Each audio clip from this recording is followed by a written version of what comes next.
is Rich News, where legends live on and truth never dies.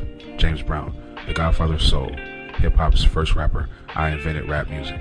Before rap was even called rap, James Brown was already doing it. When asked about music today, especially hip-hop and groups like Run DMC, James Brown didn't hold back. Those are poor copies of what they thought I was doing back in the 60s. Let the brother rap. You see, I started rap music.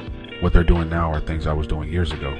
Rap is just a variation, the tail end of a James Brown song of what I was already creating back then. James Brown, the Godfather of Soul and the true inventor of rap music, believed every rapper must pay homage to the pioneers who came before them. This is the real James Brown story, the man who created rap as we know it today. Born on May 3rd, 1933, in a tiny shack in Barnwell County, South Carolina, James Brown entered the world under the weight of generational hardship.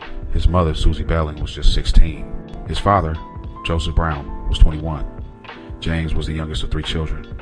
His family was of mixed African, Asian, and Native American descent. The depths of poverty they endured were staggering. They even lived for a time in his aunt's brothel before eventually relocating to Augusta, Georgia, transforming trauma into talent. James dropped out of school in the 7th grade. Worn clothing and economic hardship made education nearly impossible. But where doors closed, music opened a path. Brown immersed himself in gospel and street performances, singing, dancing, commanding attention with the energy that would one day define his legacy. In 1956, with Bobby Bird's group, he released Please, Please, Please, his first million seller. From there, the rise was meteoric. Nicknamed the hardest working man in show business, Brown performed up to 330 nights a year. His work ethic wasn't just for the spotlight, he used it to support a vast extended family and give back to the community that raised him. He built an empire owning radio stations WJBE and WRDW, launching a production company, and creating I Feel Good Inc. to uplift disadvantaged youth. James Brown gave us more than music, he gave us an identity.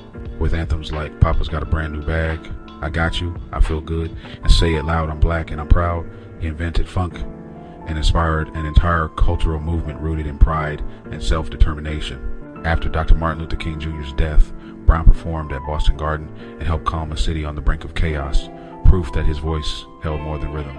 It carried power. Despite brushes with the law and financial struggles, Brown never stopped giving. He donated proceeds from Don't Be a Drop You Out to help youth and remained a staunch advocate for education and empowerment. At his death in 2006, thousands, including Michael Jackson, Stevie Wonder, and Prince, gathered to honor him.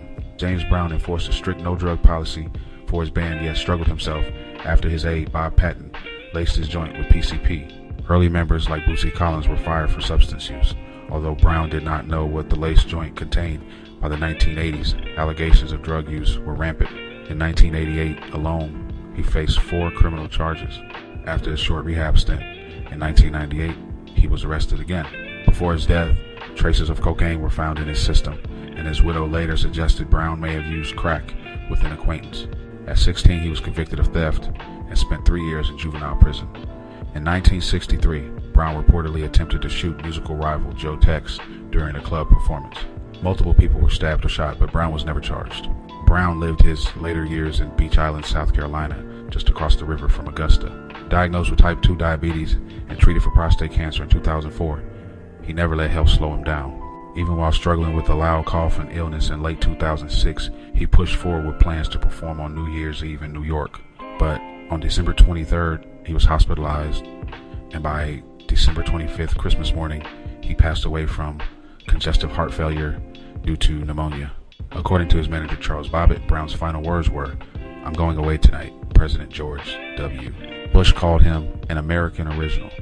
At his memorials, from Harlem's Apollo Theater to Augusta's James Brown Arena, stars gathered.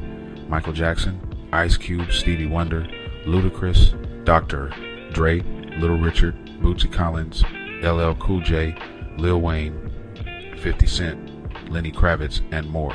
James Brown was more than a performer. He was a pillar of black excellence, rhythm, and revolution. And through his music, his fight, and his legacy, he still is. Rest in power, James Brown. This is Rich News on the Daily News Buzz. Please like, share, and subscribe for more stories on music legends that shape our world.